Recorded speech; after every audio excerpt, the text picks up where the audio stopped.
রমজান মাসের শুরুতে নতুন করে আবার রমজানের চাঁদ উঠাইয়া আল্লাহ আবার ডাক দিছে, ইয়া আইয়ুহাল্লাযীনা আমানু, হে ঈমানদার, আমি তোমার রব বলছি, আমি তোমার আল্লাহ বলছি, বান্দা 11 মাস তোমারে ডাকছিলাম গুনাহ ছেড়ে দিতে, নেকি অর্জন করতে, আদেশ পালন করতে, চেয়েছিলাম তোমার জন্য তাকওয়া। আচ্ছা বান্দা, ঠিক আছে, শয়তানের প্ররোচনায়, নফসের ধোকায়, দুনিয়াবি হাজারো ব্যর্থতায় তুমি পারো নাই, কমতি হয়ে গেছে, ঘাটতি হয়ে গেছে, গুনাহ ছাড়তে পারো নাই, গুনাহ বেশি হয়ে গেছে, নেকি কম হয়ে গেছে। যাও বান্দা, সব বাদ দাও, আমি আল্লাহ তাআলা সব ভুলে গেলাম, সব বাদ দিলাম, এবার আমি আবার নতুন করে আমি আল্লাহ তোমাকে সুযোগ দিতে চাই। একটি মাস, আইয়ামাম মা'দুদাত, একেবারে গুনা গুনা, কোরআন শরীফের আয়াত, আল্লাহ বলছে আইয়ামাম মা'দুদাত, একেবারে গইনা গইনা, গুইনা গুইনা তোমারে 30 দিন, 31 দিন লাগবে না, 32 দিন লাগবে না, সাফ কথা বান্দা, কথা কথাই গুনবা, তুমি নিজে গুনবা 30 দিন অথবা 29 দিন, 31 হবে না, প্রয়োজনে 30-এর একদিন আগে শেষ করে দেব, 29 বা 30 দিনে গোনা এই একটি মাস তুমি, আবারও বলছি, 11 মাসের ভুল ভ্রান্তি ছেড়ে দিয়ে নতুন করে ঘুরে দাঁড়িয়ে তুমি পিছনের সব ভুলে একটি মাস মাত্র গুনে গুনে গুনাহ বর্জন করো, আমি আল্লাহর ইবাদত করো, 5 ওয়াক্ত নামাজ পড়ো, গুনাহ ত্যাগ করো, হারাম ত্যাগ করো, দিল জবান চলাফেরা আচরণ উচ্চারণের হেফাজত করো, রোজা পালন করো, সুবহে সাদিক থেকে সন্ধ্যা পর্যন্ত যাবতীয় খাদ্য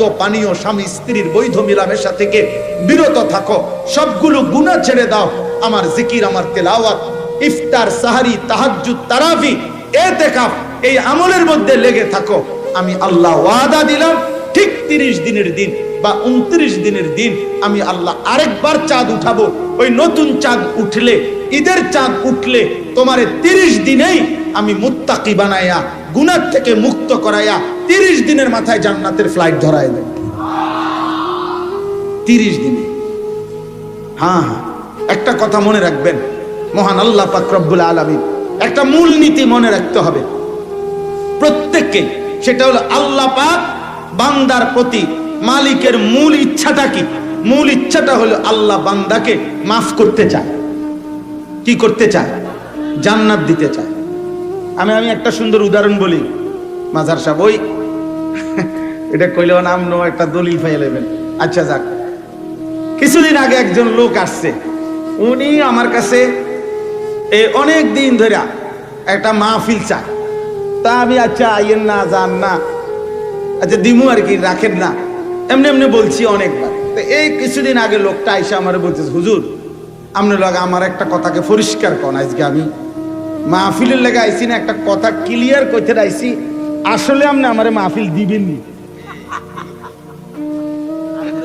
হ্যাঁ, আপনি এইটা কোন যে আসলে আপনি আমার মাহফিল দিবেননি, এটা হলো মেইন কথা। আপনি যদি দিতেন না, এটা মূল কথা হয়, হুদা আমি বুঝছি আপনি আমারে ঘুরাইবেন, এমনি আগে ক্লিয়ার কোন দিবেন কিনা। হ্যাঁ, দিলে ঘুরাইবেন না, সোজা কথা। তখন আমি বুঝছি না, এরপরে তার কথা থাকে না, এই বেচারা তাকে জাগাত আর দিছে। পরে বললাম, না ভাই যান, দিমু অক্ষণে দিমু, জানান। তো এই জন্য বললাম কথার কথায়। তো আমরাও যদি আল্লাহকে জিজ্ঞেস করি, মাওলা আসলে সাফ কোন, আপনি আমারে আসলে মাফ করবেন নি, আপনি পরিষ্কার বলেন, আপনি কি আসলে আমারে জাহান্নাম দিতে চান না জান্নাত দিতে চান? তো আল্লাহ তাআলা বলবে, বান্দা বিশ্বাস কর, বান্দা সবে বরাত দিছিলাম তোরে জান্নাত দেওয়ার জন্য, সবে কদর দিছিলাম তোকে জান্নাত দেওয়ার জন্য, পুরাটা রমজান মাস দিছিলাম তোকে জান্নাত দেওয়ার জন্য, প্রতিটা জুমার রাত দিছি আমি জান্নাত দেওয়ার জন্য, আরাফাতের ময়দান আমি দিছি জান্নাত দেওয়ার জন্য, হজ্জের ইবাদত দিছি জান্নাত দেওয়ার জন্য, একটা একটা সেজদা দিছি আমি আল্লাহ জান্নাত দেওয়ার জন্য। আমি শত শত আইটেমে, হাজার হাজার আইটেমে বান্দা চেয়েছি তোকে জান্নাত দিতে, জান্নাত দিতে, মাফ করতে। আমি আর কি করব বান্দা, তুই বল। তবু তুমি কি জান্নাত নিবা না বান্দা? ফাবিআইয়ি হাদিসিন বাদাহু ইউমিনুন, আল্লাহ বলে, বলো না বান্দা, আমি আর কেমনে বললে, কত বললে তুমি আমার কথা মেনে নিবা? আমি আর কয়বার বলতাম, আমি আর কত ভাবে বলতাম, কুল ইয়া ইবাদিয়াল্লাযীনা আসরাফু আলা আনফুসিহিম লা তাকনাতু মির রাহমাতিল্লাহ। আল্লাহ বলে, বন্ধু আপনি আমার বান্দাদেরকে ডাক দিয়ে বলেন, গুনাহ যদি জীবনটা ভর 60 বছর যদি 60 বছর ঘন্টা গণেন, 60 বছর যদি মিনিট গণেন, 60 বছরের যদি সেকেন্ড গণেন, তাইলে সেকেন্ড যত গুনাহ তত, মুহূর্ত যত গুনাহ তত।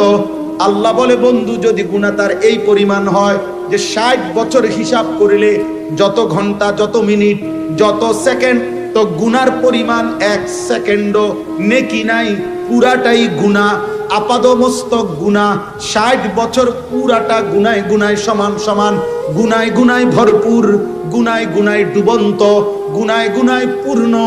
আমার এমন বান্দাকেও বলেন চোখের এক ফোঁটা পানি ফেলে পিছনের গুনাহ ছেড়ে দিয়ে আজকে এখন বলেন আমি আল্লাহকে ডাক দিতে, আমি আল্লাহ আপনার জবান দিয়ে শুনায়া দেন, আমি তৎক্ষণাৎ 60 বছরের পূর্ণ গুনাহ, 90 বছরের পূর্ণ গুনাহ একসাথে মাফ করে দেব। মাফ চাপ, আমি আর কি করতাম? আমি তো চাচ্ছি মাফ করে দিতে। এজন্য এই কথা মনে রাখতে হবে, আল্লাহ মূলত চায় কি করতে? বলেন না, মাফ করতে। আল্লাহ মূলত চায় জান্নাত দিতে। বলেন, আল্লাহ মূলত চায় কি করতে? মাফ করতে। আল্লাহ মূলত চায় কি দিতে? জান্নাত। এটা হলো মূলনীতি। মূলনীতি, নাব্বি ইবাদি আন্নী আনাল গফুরুর রহিম ওয়া আন্না আযাবি হুয়াল আযাবুল আলীম। আল্লাহ বলে, বন্ধু আমার বান্দাদেরকে বলে দেন আমি আল্লাহ প্রচন্ড ক্ষমাশীল, দয়াবান। আর এটাও বলে দেন আমার আযাব অনেক কঠিন। আমি ক্ষমাশীল, আমি রহমওয়ালা, আমি ক্ষমাশীল। বাকি এটাও বলেন আমার আযাব কিন্তু ভয়ঙ্কর।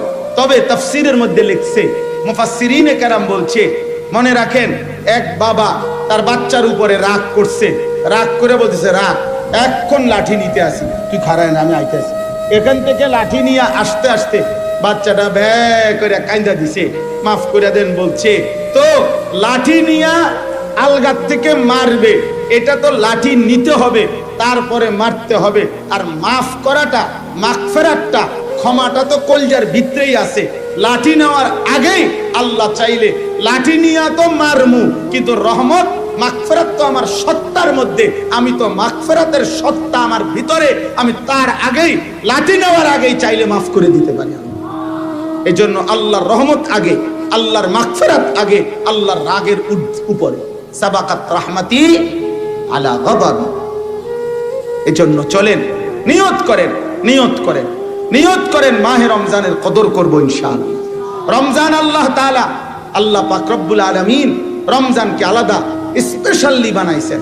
আল্লাহ যেন বলছে এই পৃথিবীরই একটা মাস, এখানেই আলো উঠবে, সূর্য উঠবে, রাত দেখতে একই রকম, দিন দেখতে একই রকম, রমজানের সূর্য একই রকম, রমজানের চাঁদ একই রকম, রমজানের পৃথিবী একই রকম, কিন্তু বান্দা দাম কিন্তু ভিন্ন রকম। প্রতি ঘন্টা, মিনিট, সেকেন্ড স্বর্ণের দামে না, রৌপ্যের দামে না, মণি মুক্তার দামে না, তামাম জমিন ও আসমানের দামে না, বরং আল্লাহ আমি আমার শান মোতাবেক দামে বান্দা তোমারে রমজান দেব।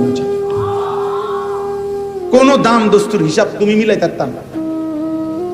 এজন্য আমার শায়েখ আল্লামা মুফতি মুশতাকুন নবী কাসিমি হুজুর সবসময় এটা বলে, রমজান মাসে বান্দা যখন একটি সেজদা দেয় তো আল্লাহ যেন বলে, প্রথম ঘোষণা তো আছেই, ফেরেশতা সেজদা দিবে একটা, তুমি লিখবা 70টা।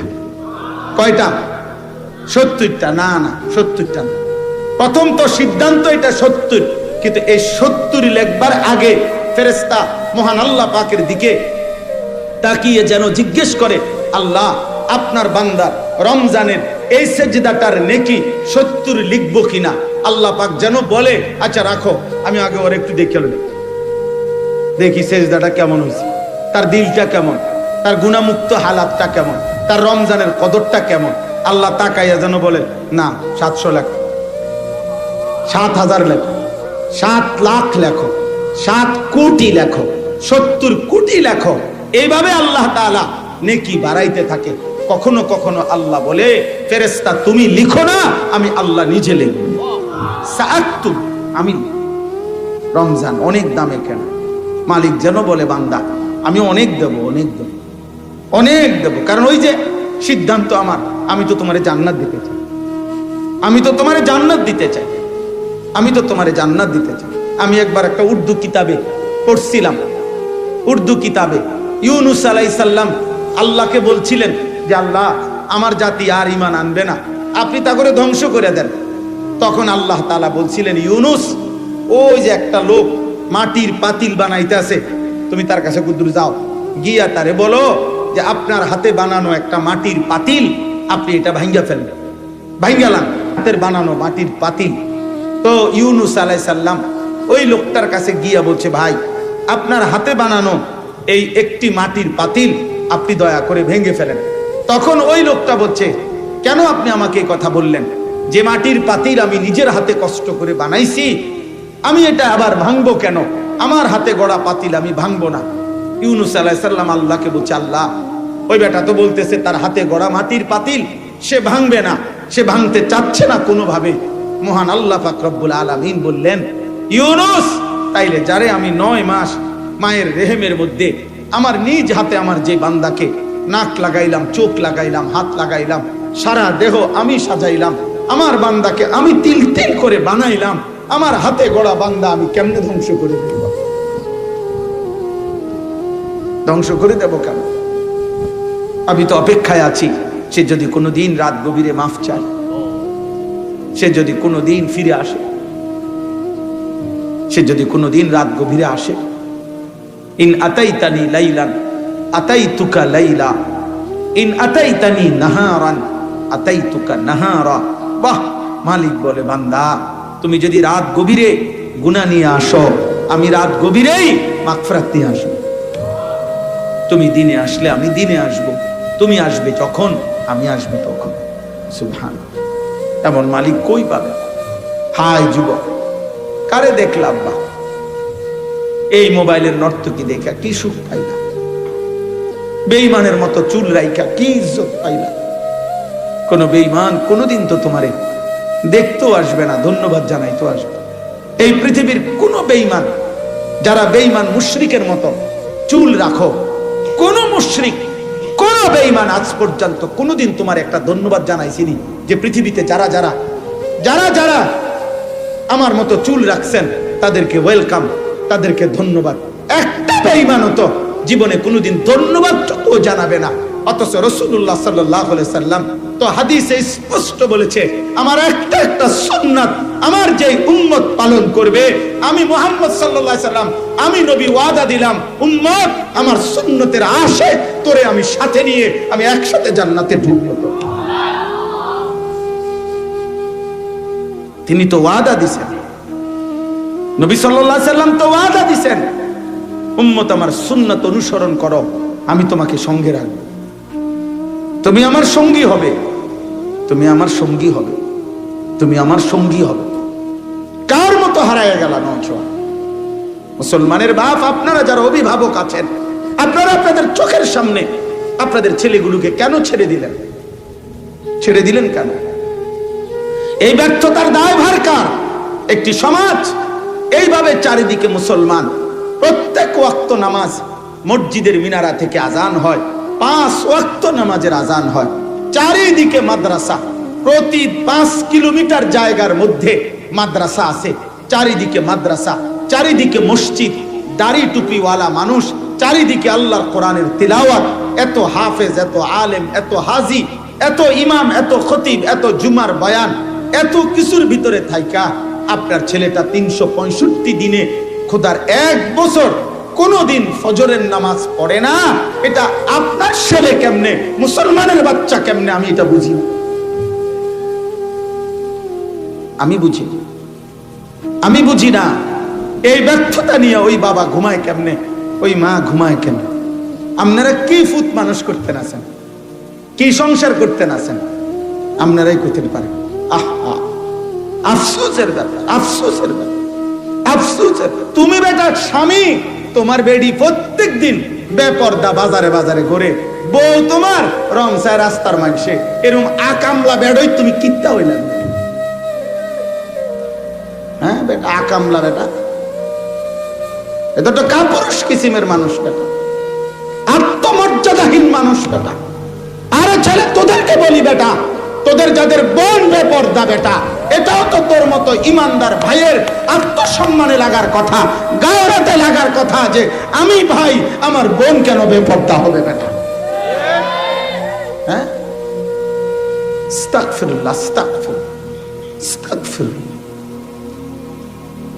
আল্লাহ তাআলার সাথে এত বড় গাদ্দারি করে প্রতিনিয়ত আল্লাহর হুকুম লঙ্ঘন করে সুখ আসবে কোত্থেকে? শান্তি আসবে কোত্থেকে? আমাদের ভাগ্য পরিবর্তন হবে কিভাবে? 12 তারিখ যারা নির্বাচিত হবে তাদের হাতে ভাগ্য পরিবর্তন হবে না, তাদের হাতে না। 12 তারিখ পৃথিবীর শেষ নির্বাচন না, 12 তারিখ বাংলাদেশের শেষ নির্বাচন না, 12 তারিখ শেষ হাসি হাসবে না, 12 তারিখ ইসরাফিল ফু দিবে না। অতএব 11 তারিখ যার হাতে ভাগ্য, 12 তারিখও তার হাতে, 13 তারিখও তার হাতে ভাগ্য। তিনি কে? বলেন না কে? কোন মানুষের হাতে কারো ভাগ্য নাই, কোন মানুষের হাতে জনগণের ভাগ্য পরিবর্তন হবে না। ওর নিজের তো ভাগ্য নাই, ওর নিজের তো বল নাই, ওর নিজের তো হুকবা নাই বেটা। ওর নিজে কতক্ষণ টিকবে তারই তো কোনো নিশ্চয়তা নাই। যার নিজের ফেসাবে ধরলে দাঁড়াইয়া থাকতে পারে না, সে আপনার ভাগ্য পরিবর্তন করবে কিভাবে? যে একটা মশার কামড় সহ্য করতে পারে না, একবার কয়েল লাগায়, একবার মশারি লাগায়, সে এত দুর্বল। আমরা মানুষের ভাগ্য পরিবর্তন করব কিভাবে? কিভাবে বলেন? অতএব সোজা কথা, আমাদের প্রত্যেকের কাছে এটা অনুরোধ, আমাদের আখেরাতি মূল পত্রিকা। আমি কয়েকদিন টানা বলছি, পত্রিকায় লিখছে 12 তারিখে দেখা যাবে শেষ হাসি কে হাসে। আমি বলছি না, হাসরের ময়দানে দেখা যাবে শেষ হাসি কে হাসে। আর আল্লাহ কোরআনে স্পষ্ট বলছেন, ফালিয়াউমাল্লাযীনা আমানু মিনাল কুফফারি ইয়াদহাকুন। সরাসরি কোরআনে আল্লাহ বলছে হাসরের ময়দানে ইমানদার সমস্ত কাফের, নাফরমান, বেঈমান, পাপীদেরকে দেখে ইয়াদহাকুন, হাসবে, হাসবে, হাসবে। এজন্য শেষ হাসি মুমিন হাসবে, শেষ হাসি সেজদাওয়ালারা হাসবে। হ্যাঁ, অবশ্যই, অবশ্যই। চলেন, এজন্য এতটুকুই কথা। মাহে রমজানকে সামনে রেখে প্রত্যেকের কাছে অনুরোধ, প্রত্যেকের কাছে আমরা প্রত্যেকেই রমজানকে সামনে রেখে নতুন করে ঘুরে দাঁড়াই। বলেন ইনশাআল্লাহ, বলেন ইনশাআল্লাহ। রমজানকে ভিন্নভাবে আল্লাহ তাআলা রমজানকে কেন্দ্র করে একটা শেষ কথা মনে রাখবেন।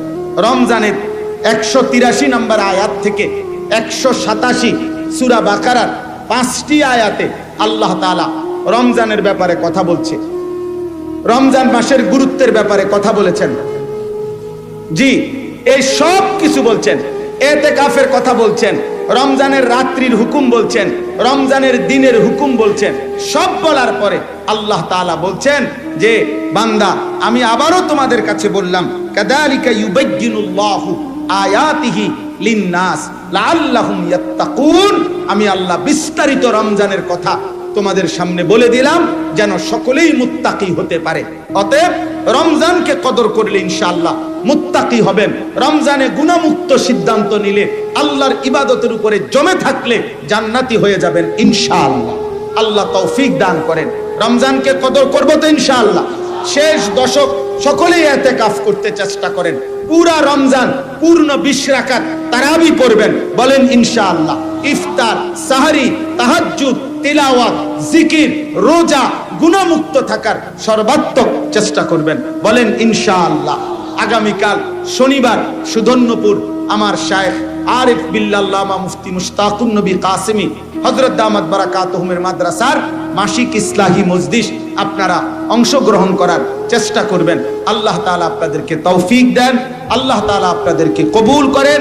আজকের এই মাহফিল আল্লাহ তাআলা ভরপুর বরকত দান করেন এবং এশার নামাজের পরেও ধারাবাহিক বয়ান হবে, আপনারা অংশগ্রহণ করবেন, থাকবেন। শায়েখ দামাত বারাকাতুহুমের শেষ বয়ান শুনে দোয়া মুনাজাত করে এরপরে যাবেন। আল্লাহ কবুল করেন, আমিন। সুবহানাল্লাহ।